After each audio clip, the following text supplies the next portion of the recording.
start sorry about the webinar. glare on my glasses. I can't do anything about it. Didn't Otherwise, even I know will this. not I see anything. can't. Okay. No, Okay. no, Cool. you're good. Cool. Okay, Cool. start.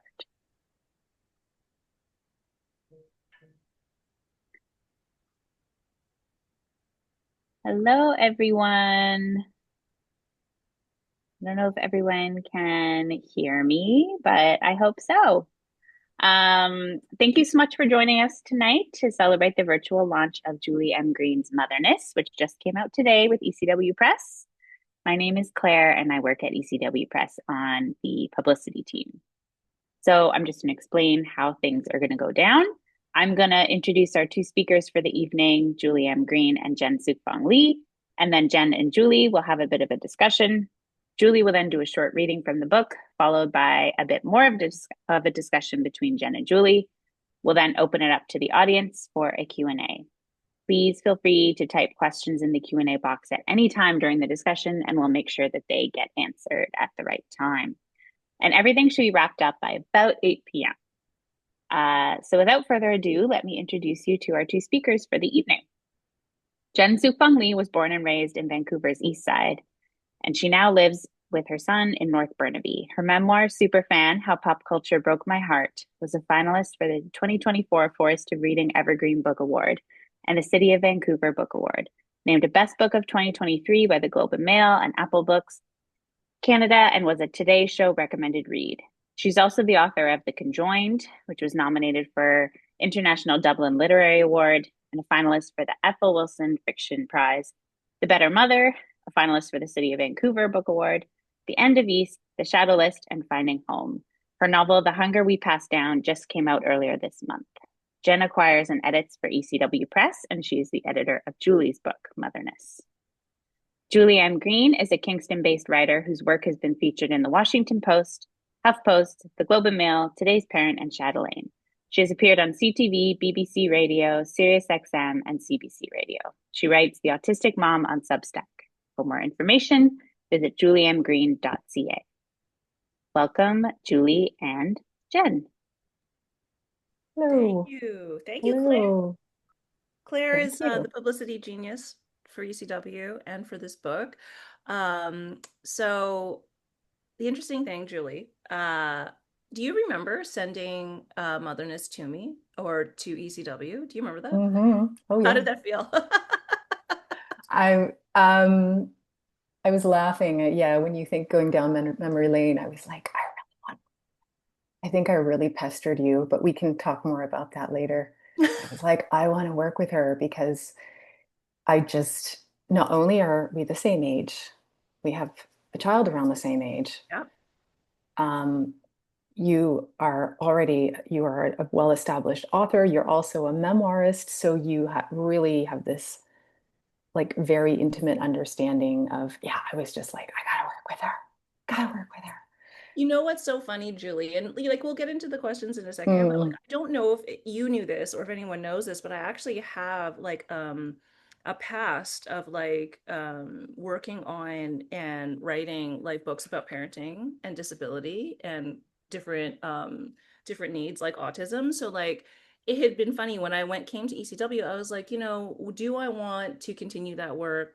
It depends what happens and what comes across my desk. So when Motherness came across my desk, I got so excited because everything about this book is everything that I had felt like I'd been working toward for so long, for decades, really.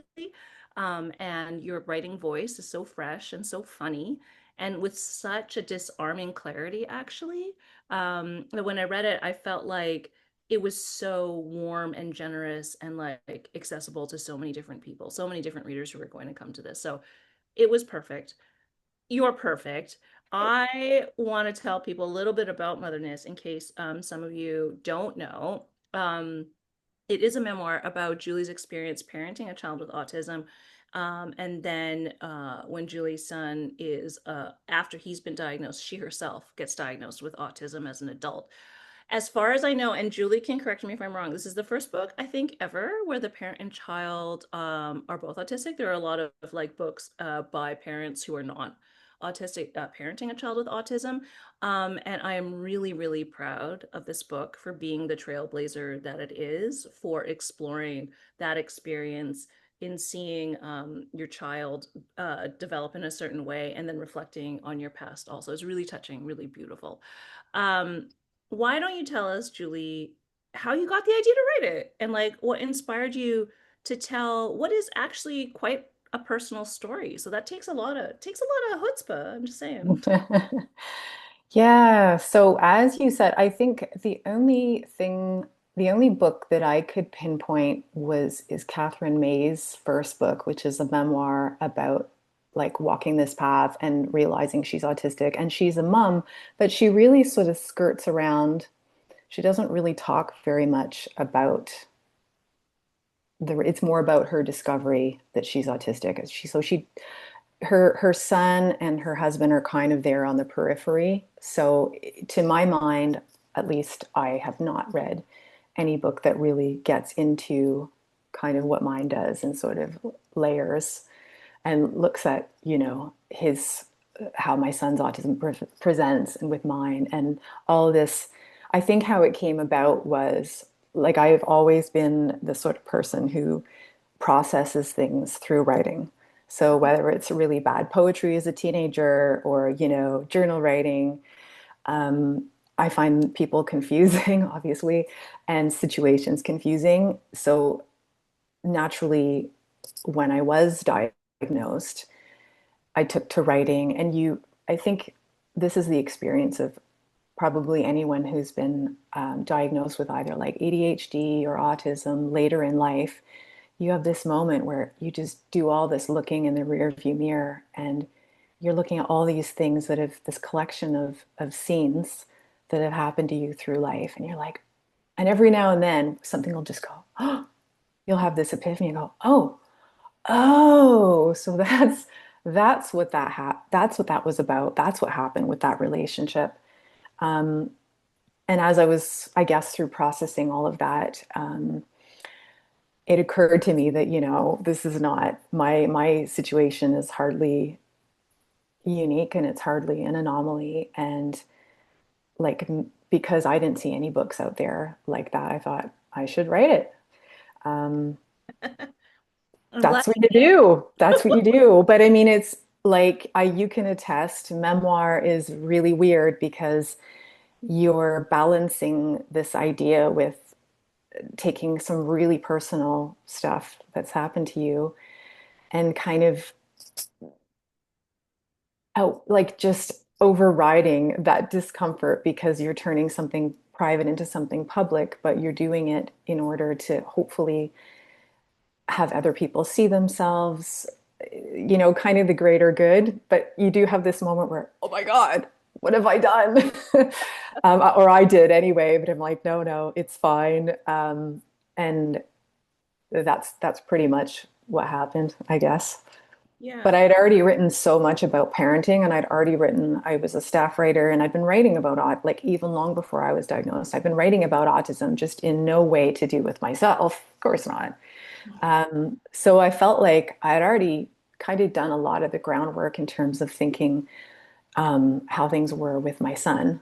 But it was just that layering, and that's how the book is structured as well. For people who don't know, there's some context with some research, but it's not a heavily reported book. It's basically a layering of my son's experience and my experience as a parent, layered with things that have happened to me in the past, and making sense of this full circle moment. I think it's so interesting that you say that like you write things to process things, and I'm exactly the same way. But I think there's like another layer to that with this one because you are excavating your own past, right? To look at with the autism diagnosis, to look at what makes sense in this, in this process with this book. I am actually just really curious. Did writing the book actually give you more clarity, or were these all things you had thought about beforehand? No, no, definitely not. Yeah. Because I'd start thinking, I mean, when I realized I had the structure of the book, and I'd think, okay, um, yeah, because I think you had sort of said to me, you've got to have a structure. Well, okay, how the heck am I going to do this? It's not just. And because I'd realized, okay, this is how I'm going to structure it, each chapter or section is going to focus on a particular sort of autism topic, like sensory issues or meltdowns or whatever. Then I would start thinking, some of this I may have been thinking in my own time, but not necessarily writing about. So really a lot of that was my processing work. And then obviously later the writing stuff comes into it later where you're shaping it and you're revising it and you're making more connections. But in terms of just processing memories and writing things down, yeah, I definitely didn't.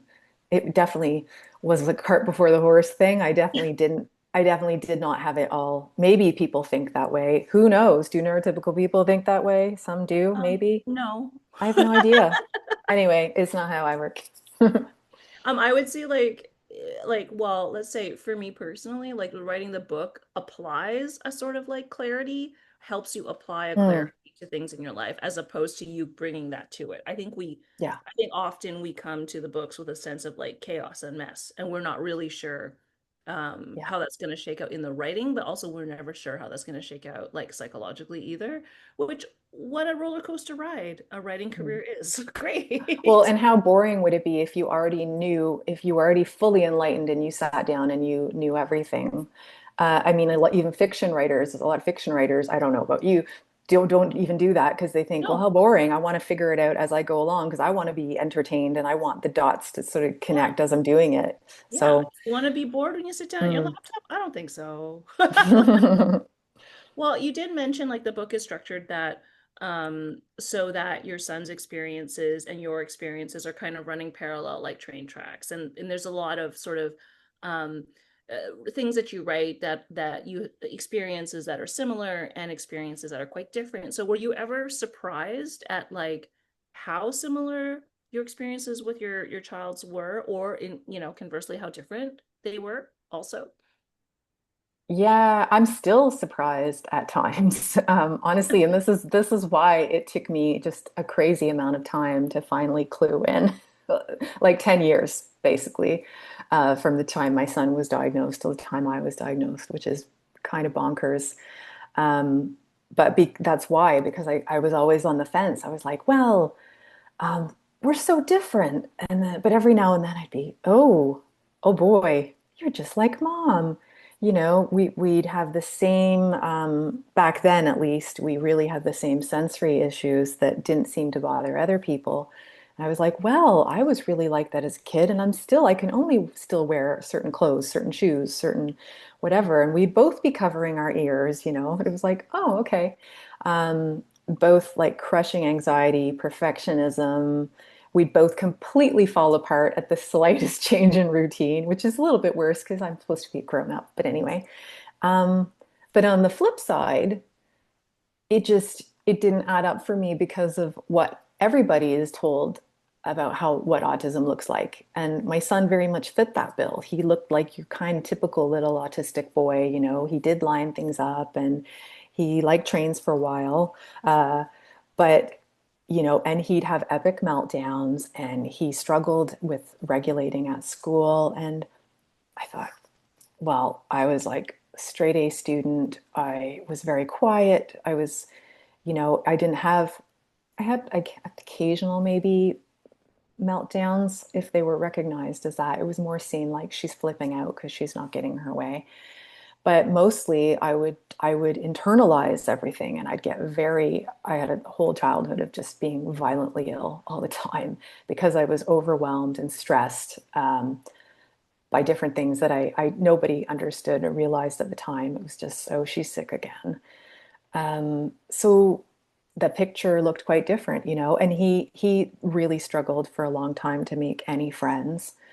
Whereas I always remember having at least one friend, and I remember being kind of the quiet, clingy friend who would copy, you know, the really good friend. I'll do whatever you want to, I'll play whatever you want to play, and I'll like whatever you want to like, and just observing, always observing everybody, reading, trying to learn from the confusing stuff going on around me. So yeah, we were so different in many ways, but that's also because I had no idea how autism can look in girls. I mean, some girls can look obviously more like a classic presentation of autism. But, back then, even a few years ago, we did not really know how the picture could look different in girls, and no, masking. Nobody even knew about masking. And I think now, I could be wrong. Someone listening to this might know, but I think it's not a full new version of the DSM, but I think they may be making some updates to try to broaden things and include masking that might Hmm. include, naturally include, potentially more girls or people who present differently than the stereotype that we've all had. So So that was something that I actually learned from yeah. editing this book, actually, was how Mm, differently it can manifest in girls and women in particular. And one of the most interesting things that you write about is how women or girls with autism can often be misdiagnosed with, say, borderline personality disorder yeah. or like many other things. Mm. And I found that so interesting to me because I think that like um, the misdiagnosis is often the thing that like haunts people as they go through their lives. Like this doesn't seem quite right, or this doesn't feel right. And I think you write about that with a lot of clarity, where there are moments where you're looking back at your life and you know that you're not acting like that's the dog on my lap growling. I apologize. Don't know what he's growling at. Don't know what he's looking at. Um, I know you love dogs, so I know Julie wouldn't mind. But I like want him in the picture. Like I wanted, Doug wanted to be here as well, but he's off reading Motherness right now. okay, good. Good for Doug. Good for Doug. What a literate guy. Yeah, and then you were like writing like that sense of discomfort where you don't know what makes you tick the way that you do. And you write that really beautifully, actually. Very emotional book, I think, which Mm. I think I'm not sure if I've talked about enough yet. The emotional connection that I had with that book, and I think all readers will. You excavated really deep. Did that feel okay? Freaking me out now. No, I think well you get I don't know. I just that's a topic for another thing, but Yeah, we'll talk about that I another day. just had a complete disconnect. Like that's just the weird thing, right? When you're writing memoir, and but it's also part of being autistic is like I'm not going to half-ass this. I want to be honest. Otherwise, why bother? I want to be honest. Yeah. I've changed names. Maybe it's not enough. I've tried to add some protection, but it's mostly, a lot of it, it's myself. I'm probably the most vulnerable player in there. So, but yeah, I've sort of figured like if I'm not being honest, what the hell's the point? Um, just just how I do things, which people love or they don't love so much. That's But actually spoken like a true memoirist, by the way. If I'm not being 100% honest, what is even the point? Um, it's a hilarious thing. I think every person who's written a memoir actually says. I just want to say that I don't know if people know this either, but Motherness is very funny. Julie is hilarious. And I laughed out loud. Listen, I read this book I don't know how many times, guys, probably seven. Okay. Like, Probably more than I have. You probably yeah. know it better than I do. Yeah. I read this book seven times and it still managed, even at the end, to make me laugh out loud. Quite a feat. I'm dead inside. Everyone knows that. I have no feelings anymore. So like that was quite a feat. I am curious though, like were you quite aware that you wanted to make parts of it funny? Because it's actually a serious topic. Like it's not like, Well, yes. Yes, and or you're just it's naturally funny. really, well, that's really high praise because I live in a house full of funny people, and I'm probably considered the least funny of the bunch. Um, so there's that. But I think, yeah, it was a little bit of a conscious attempt to balance things as well, because, this is the whole narrative, frankly, that I'm sick of, that autism is a tragedy. And yes, there are a lot of really hard, dark moments in the book, but this is sort of just how our days go. The next minute, 1 minute, it can be chaos and you can be crying, and then the next minute, or maybe not the next minute, but some really funny thing happens, or my son says or does something funny or whatever. It's not just it again, it's this whole binary we have to throw out. It's not just a tragedy, and it's not like humans are more complex and nuanced than that. And I wanted to kind of capture a bit of that, I think. But plus, like my favorite writing has always been this sort of, what do they call it? The pathos stuff. Yeah. Yeah. Like Laurie Moore was my huge writing crush when I was, I think, in university and high school and stuff, because she'd have that. It would be like so depressing and tragic, and then you'd be busting a gut laughing. Like I don't know if I'd like her as much now, but really great wordplay and like I don't know. I sort of admire that. So yeah, I guess it was that it was semi-conscious, that bit of levity, but also yeah. I'm not hitting like the stand-up circuit anytime soon. Nobody has to worry. Like you've got Fern Brady, you've got Hannah Gadsby, we're covered. I would no, that's not me. I would I would go see it if you. no, I'm no. just okay. Do you want to read a bit? Not my comfort zone. Sure. You ready for me to read? I'm Okay. ready. I'm I answering have to, everybody in this Zoom. I'm saying we're ready.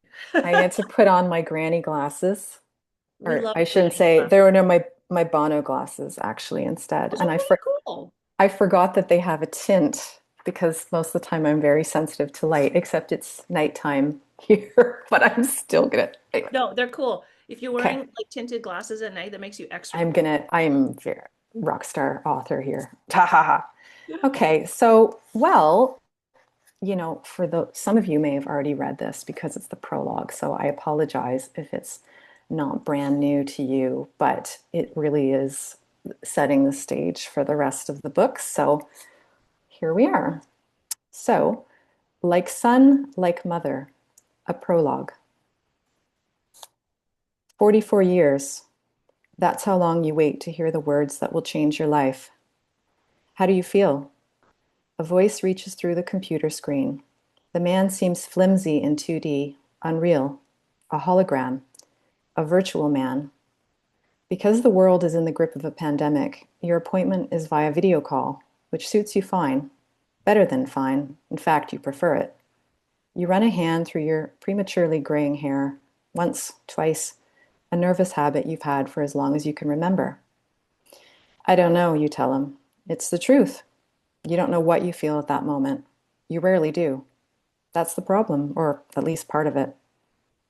The man, who is a doctor of some sort, more PhD than MD, asks if you found the assessment stressful, and you find yourself nodding vigorously.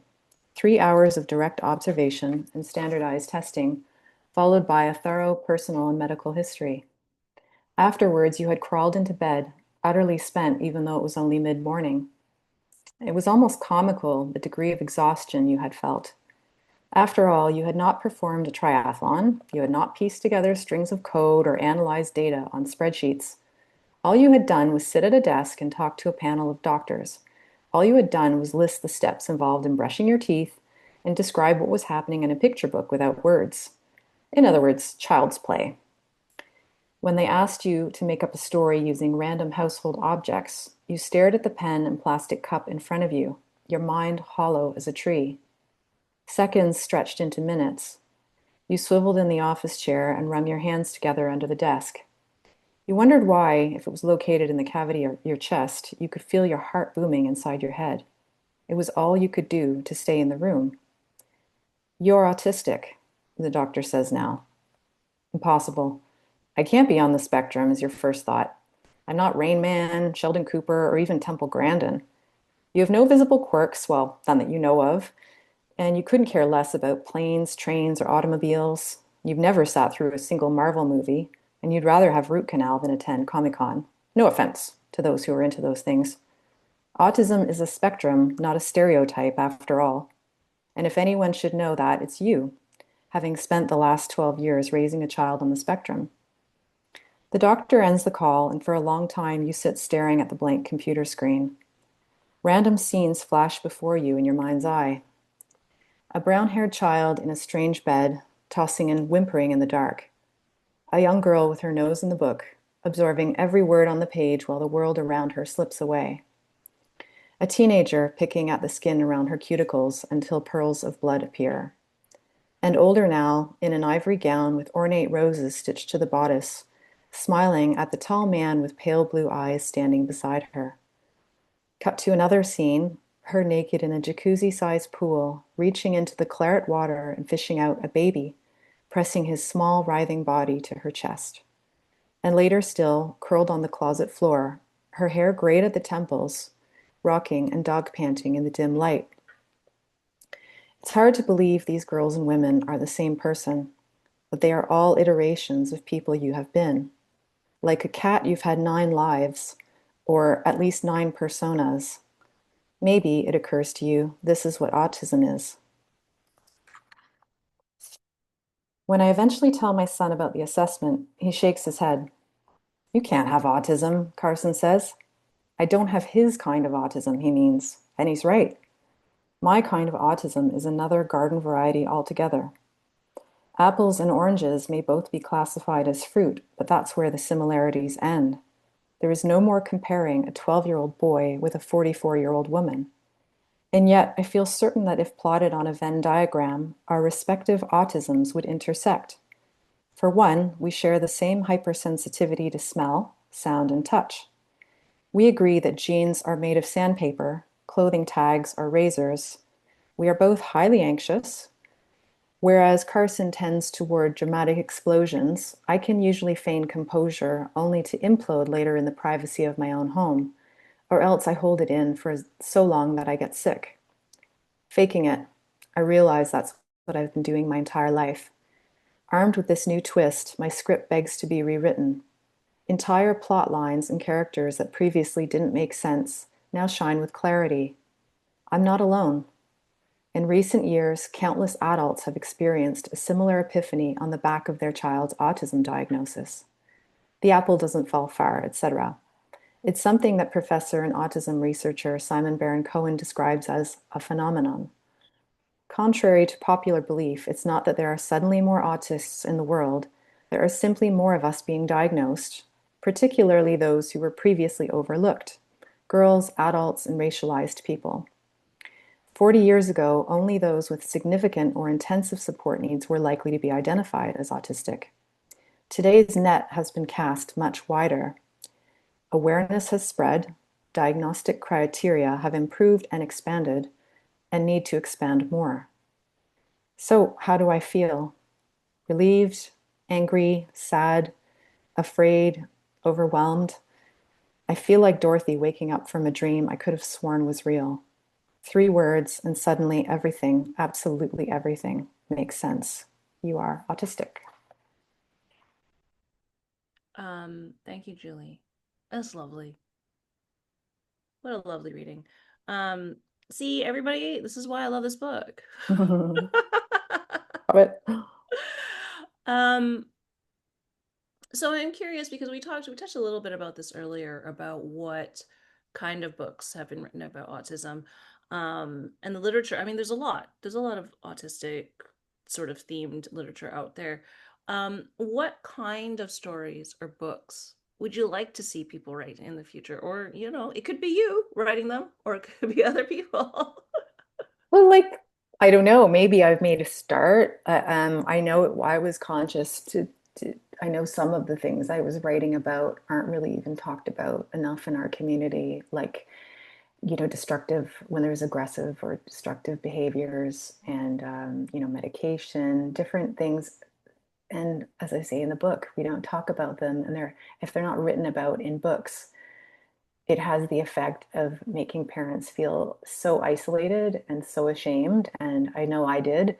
Mhm. So, like, for better or worse, I'm sure the pitchforks will come for me and people can judge all they want. But I know there are probably a whole lot of other parents out there who are feeling the same way, are going through some of the same things, and have not read about it, even within the autism community.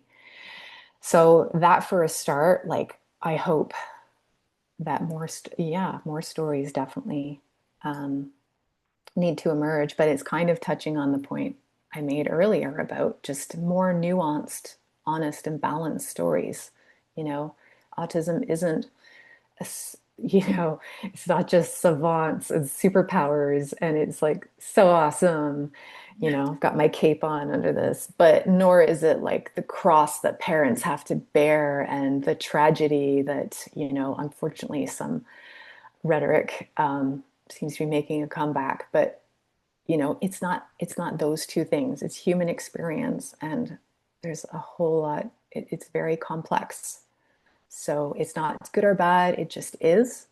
Mhm. And I definitely, welcome the more realistic stories that aren't so reductive and aren't so stigmatizing.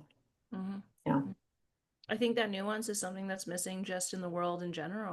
The ability Yeah. to talk about things in different depths and different layers and different aspects and different whatever. Yeah. Like, yeah, and I Yeah. think that sort of breadth of conversation is missing, which is why I love Motherness so much because there is a lot of nuance there. There are the things that you write about that are destructive behaviors that are like, aggressive behaviors or whatever, but then there's also such lovely stuff too.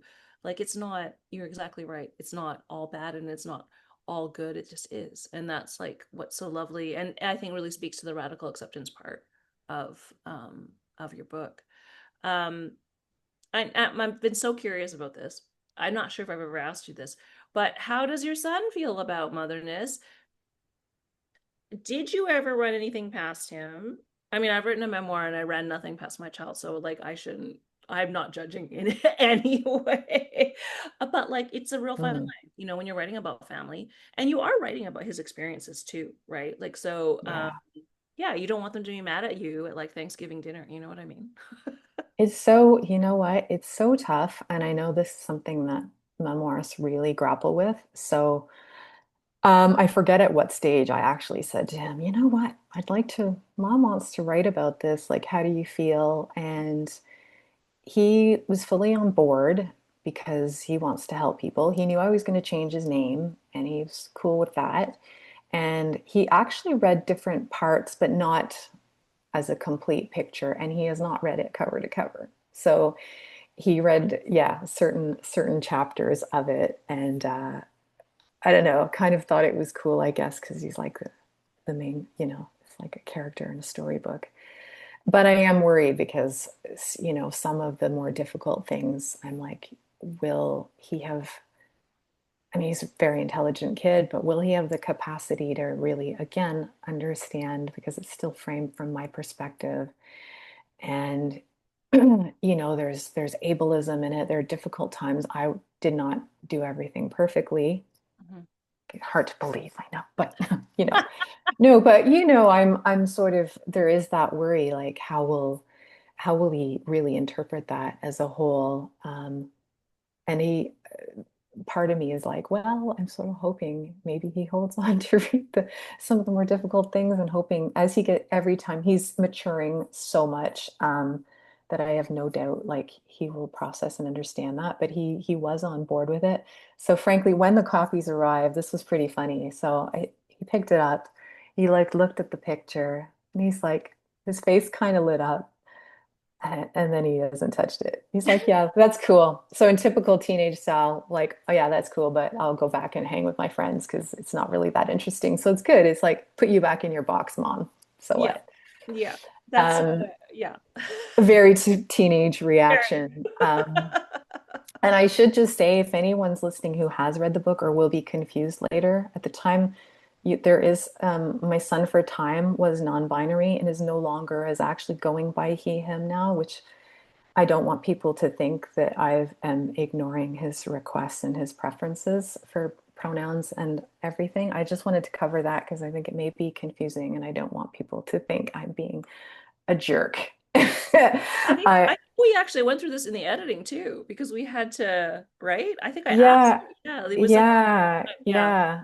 So anyway, I didn't want to give any spoilers there, but if people, just in case people are confused, he actually came just as suddenly and told us, "Nope, I I am fully embracing." Went back to his given name Mhm. and is using he him. So I just wanted to clarify that in case someone rages at me that I'm um, not being supportive or like overriding his wishes, but these are his wishes now. So It's just a thought I would beautiful thing that he clear that up. that our children have the space to do that, to explore and figure that out. Yeah, made Yeah. my head kind of, I was like, but I'm just used to this now. Okay. But no, it's all good. I just sort of like would clarify that. But no, when it comes to memoir though, I do like seriously wrestle. I still wrestle with this because it's my story, but it's hard to tell a story without implicating other people because even Yeah. autistic people are not islands, like Yeah. so I do really wrestle with that, and you never really know how it's going to land with people and what things will trigger people. Sometimes it's the weirdest things that you think no one would care. Like Yep. you've probably had this in some reviews, like, Oh and yeah. probably going, "What?" I already know, like we had one person who was like really cross because I didn't name a certain town that I reference a festival and I don't say the name of the town. And Oh, it's like, I see? don't know if they're in charge of, yeah, I The don't know if Elvis they're in chapter? charge of, yeah, I don't know if they're like in charge of the tourist board or something, if they have a vested interest, but they were kind of ticked off that I didn't name certain things outright. But it wouldn't really matter to a bigger audience.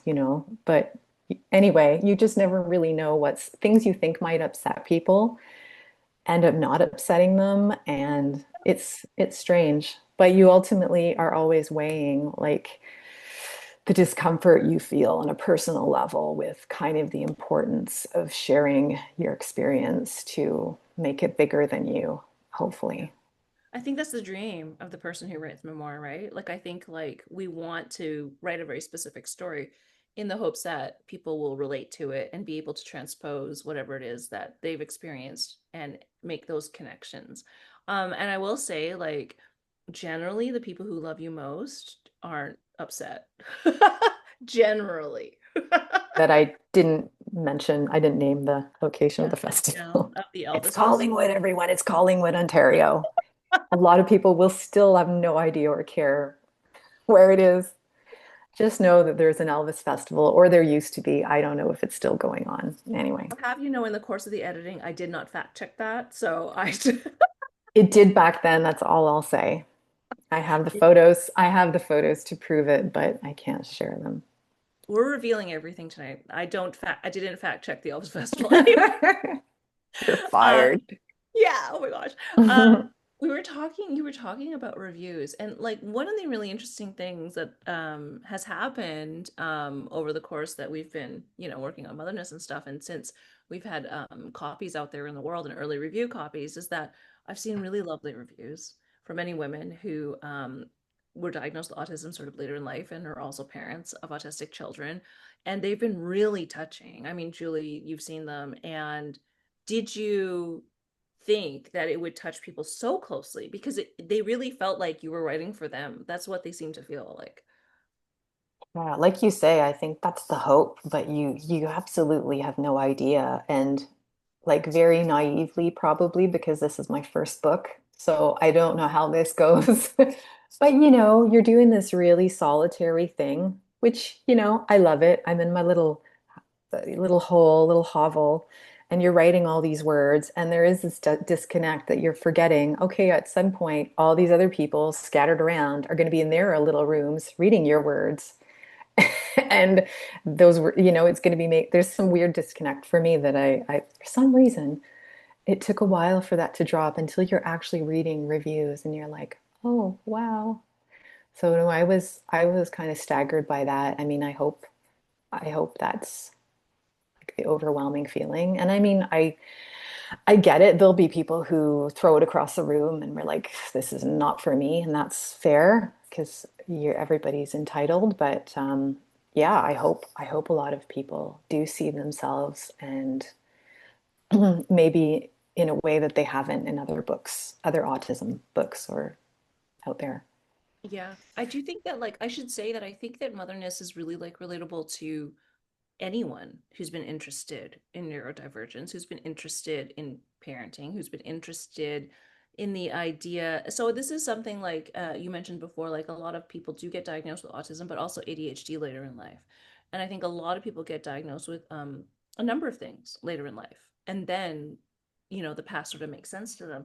So I really do think that this book does so much for for all of us, really, who have experienced any of those things, which is all of us. And I think, you know, like I was never diagnosed with autism. My child is not autistic. Yeah, I have a generalized anxiety disorder and mild clinical depression, but who among us does not? Especially if you didn't before 2020, 25, you do now. I'm But not one of joking. I'm not being glib, but yeah. no, no, we're not being glib, but like But you're I right. There are some universals about parenting yes, generally. You don't need to be autistic to like the book. You need to there be a is human being. yes, We'll see. exactly. Doug will tell us when Doug, my bulldog, finishes reading it if you need to be a human to relate to it. But There's a really, really affecting, for me personally, there was a scene, I don't think I ever told you this, where in the book you're writing about having been taken into the principal's office at school because of, behaviors that, they're worried about or whatever. And the exact same thing happened to me, Julie. you I did was thinking, not. You did yeah, not so tell I me was that. also taken into the principal's office, and this was when they started cottoning on to the fact that my anxiety disorder was much more than anyone knew. So that particular scene made me cry a little bit because it Oh, reminded me of like 8-year-old Jen who was having a real hard time and didn't know why, did not know why I was feeling this way, did not know why I was acting this way. And it was like, it really, really stuck with me. I just want you to know that. hmm. I Thank you. I did actually stab my friend in the hand with a pencil. That was why this all started. So yeah, Now I'm really happy that you're in one province and I'm in another right now. I will never get on your bad side. I've never physically hurt anyone since. You can Since then, okay. Hide the pencils. So this is going to be my last question for you before we take Mhm. questions from the audience. So if everyone has ideas about what they want to ask Julie, please think about it and throw them in the chat. You can also ask us like by turning on your mic if you want. Just give me a hands up if you can. Um, what would you like readers to take away from Motherness? What would you like them to either feel or learn? Or whatever. I think every author kind of has an idea what they want people to take away from it, but I'm always interested what every author. Mm, mm. Well, I think you so wisely, when you came up with the subtitle that actually has the name right on the cover, acceptance, radical acceptance, I think would be it. And it should not, acceptance should not be a radical act, No. but it absolutely feels that way. And it's feeling more and more, more and more like that at the moment. But as you said, I think I would love it if people who have no, I mean, it might be a long shot, but I'd love it if people who don't have a connection to autism pick it up and just pick it up to learn not facts, but learn a human story in the way that, that's why I started reading and I was a voracious reader as girls because I was very, people confuse me and I wanted to understand. And you do it to kind of get into another character's skin, like not literally. That's like body horror. That's more like your horror genre right now.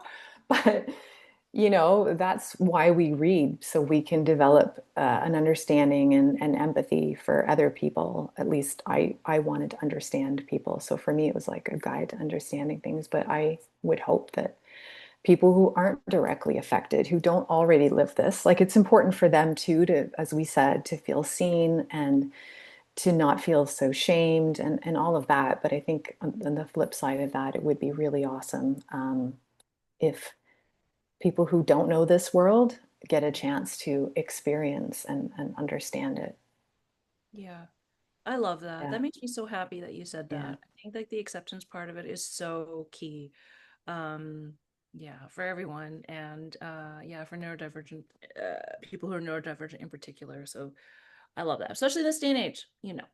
oh Uh, yes. yes. Claire has put some links to where you can purchase